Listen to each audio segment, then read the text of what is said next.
Tensions between China and Taiwan continue to escalate, but Taiwan is getting strong support from the US. And a new wave of arrests has taken place in Hong Kong. That and more in this week's top China news stories. A bipartisan US delegation visited Taiwan, where it pledged to help the island nation bolster its defenses against growing Chinese aggression. The delegation met with Taiwan's new president, Lai Ching-te, who vowed to defend the country's sovereignty and implement defense reforms. Their visit came shortly after China ended a two-day punitive exercise to intimidate Taiwan following Lai's inauguration. They called these exercises United Sword 2024A. But just a week after the punitive exercise, China launched another military maneuvers around the island. Last Wednesday, Taiwan reported that 28 Chinese fighter jets escorted by ships simulated another military attack on the island. Michael McCall, the Republican chairman of the House Foreign Affairs Committee, called the Chinese drills a democracy intimidation tactic and called for speeding up arms shipments to Taiwan. He acknowledged that arms shipments have slowed in part because of the limited capabilities of the U.S. military-industrial complex. The bad news for Taiwan did not end there. The island's legislative yuan passed changes that some see as favoring China. The Kuomintang, or Nationalist Party, lobbied for the legislation, which could swamp the president's allies with lawsuits and limit his ability to govern. The Kuomintang officially favors unification with China and maintains channels of communication with the mainland, despite Beijing's refusal to communicate with the current president.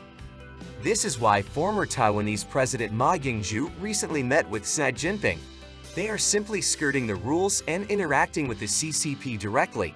Particularly troubling is the new legislation that has caused massive protests and clashes in Parliament. It gives the legislature more control over budgets, including defense spending. And given the close ties between the Kuomintang and China, one wonders how much control China has over Taiwan's defense spending. The situation is not yet lost, however. After parliamentary approval, the Prime Minister, the head of the executive branch, can either veto or refer the bill to the President. The President will have 10 days to proclaim the law, otherwise it will automatically go into effect.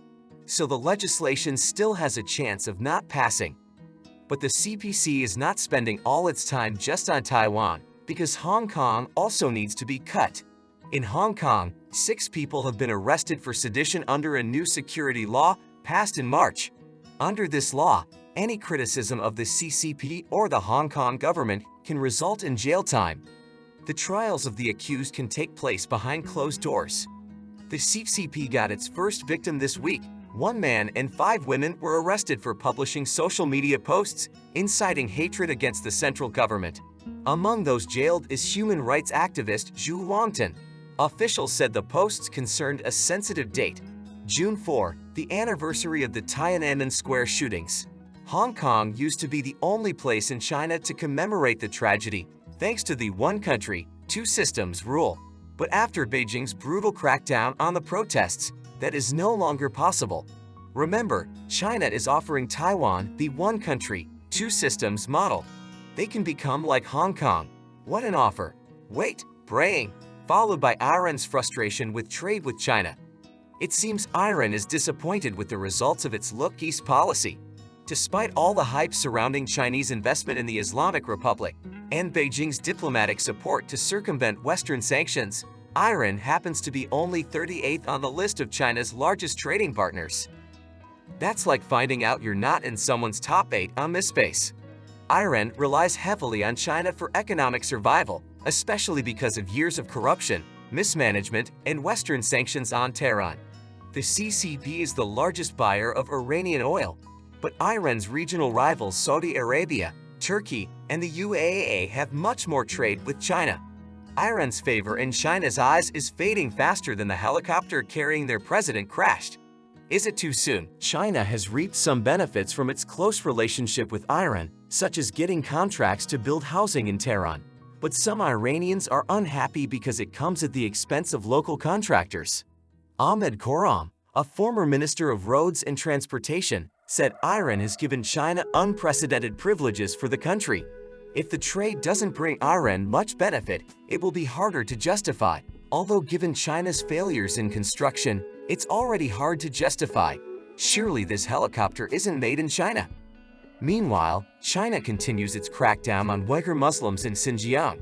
We've covered some of this in previous issues, but a recent Sky News report showed in detail how the religion in Xinjiang is on the brink of total extinction. Which makes sense because making people and things disappear is something communist regimes are masters at.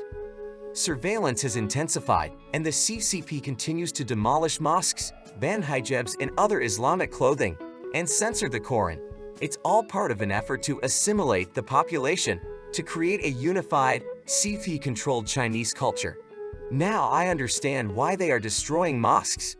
Turning buildings into ruins is the quickest way to make an area look typically Chinese. After a commercial break, the US challenges claims of China helping Russia. Back. The US is challenging Britain's claim that China is supplying lethal aid to Russia. US National Security Advisor Jake Sullivan says Washington has no evidence Beijing is preparing to send lethal aid to Moscow. This directly contradicts British Defense Secretary Ben Wallace, who claimed that there is such evidence. Unfortunately, it's hard to tell whether Sullivan, who has an unfortunate record on China issues, is telling the truth, or whether the Biden administration simply doesn't want to find itself in a situation where it has to impose sanctions on the CCP and truly hold it accountable. China has already supplied Russia with drone components and defended it diplomatically and economically, urging Ukraine to surrender. But Beijing should be careful. If they keep this up, Joe Biden may show aggression towards China. Passive aggression. Is that what you're advocating?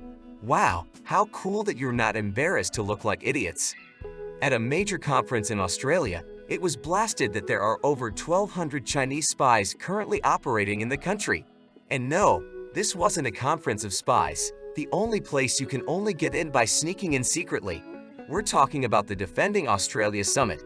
Deputy Prime Minister and Defense Minister Richard Marles acknowledged the differences between China and Australia in his speech, but stressed the need for open dialogue and trade between the two countries. It was essentially the same speech as any other Western leaders' concern about China. They're terrible at almost everything. But money. One of the keynote speakers was Eric, a former Chinese spy who escaped to Australia. I also did a full feature on him, link below. But here's the interesting thing. We hired a translator for Eric, but she immediately quit, terrified that he would have to say something against China and she would have to translate it out loud, which would offend her. That's what the CCP intimidates people in other countries too. I think we need to do a better job of confronting the CCP. Eric said that the Communist Party views Australia as a country without sovereignty. This is the same view the CCP seems to have of most other countries. He also said China wants to prevent Australia from siding with the US in the event of war with China. He said spies are there to intimidate ethnic Chinese living in Australia. See you next time. Thank you for watching this video. Put likes, subscribe to the channel and take care. Peace and good luck to all.